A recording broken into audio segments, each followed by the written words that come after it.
தமிழ் உள்ளமே, கலைஞரை வாழ்த்துங்கள். உங்களோடு நானும் சேர்ந்து கொள்கிறேன். கலைஞர் அவர்களே, உங்களை பற்றி நான் எதை பேசுவது? நாம் இருவரும் சிறு பிள்ளையிலே தஞ்சை மாநகரத்திலே தெரு தெருவாக சந்தோஷமாக பொறுப்பே இல்லாமல் அழிந்தோமே, அதை பற்றி பேசுவதா?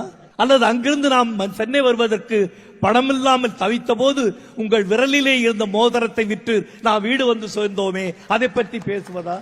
எதை பற்றி ஐயா பேசுவது?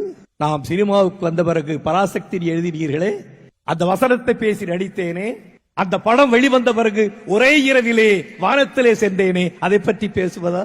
ஒரு சமயம் எனக்கு நீங்கள் எழுதி கொடுத்த வசனத்தை என் அருமை சகோதரர் SSR அவர்களை பேச வைத்தீர்களே, அதை பற்றி பேசுவதா? அதற்காக நான் உங்கள் மீது கோபித்துக் கொண்டேனே, அதை பற்றி பேசுவதா? பிறகு அதற்காக நீங்கள் கோபித்துக் கொள்ளாதே கணேசா, இதோ நான் எழுதி கொடுக்கிறேன் என்று அரை மணி நேரத்திலே ஒரு வசனத்தை எழுதி கொடுத்தீர்களே, அதை பற்றி பேசுவதா? காவிரி தந்த தமிழகத்து புதுமணலில் களம் அமைத்து சேர சோழ பாண்டி மன்னர் கோபுரத்து கலசத்தில் யார் கொழிதான் பறப்பதென்று இன்று போல் போர் தொடுத்துக் கொண்டிருந்த காலம் அது என்று எழுதினீர்களே.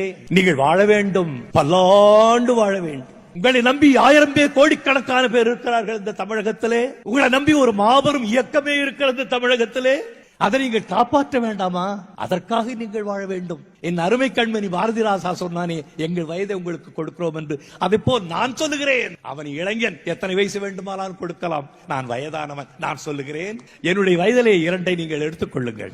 2 மட்டும்தான். அவ்வளவு நாள் இருக்கிறனோ இல்லையோ தெரியாது. எனக்காக யாரும் கவலைப்பட போவதில்லை, என் மனைவி மட்டும்தான் கவலைப்படுவாள். ஆனால் அவளுடைய சகோதரனுக்கு 2 வயது நான் கொடுக்கிறேன் என்று தெரிந்தவுடன் மிகவும் ஆனந்தப்படுபவளும் அவள் தான்.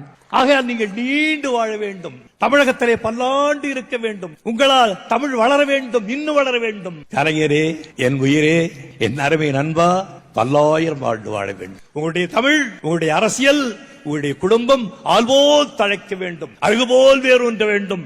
பல்லாண்டு பல்லாண்டு வாழ்ந்து நீங்கள் இந்த நாட்டுக்கு சேவை செய்ய வேண்டும். இது என்னுடைய இதயத்தின் அடித்தளத்திலிருந்து எழுகின்ற அன்பான வாழ்த்து.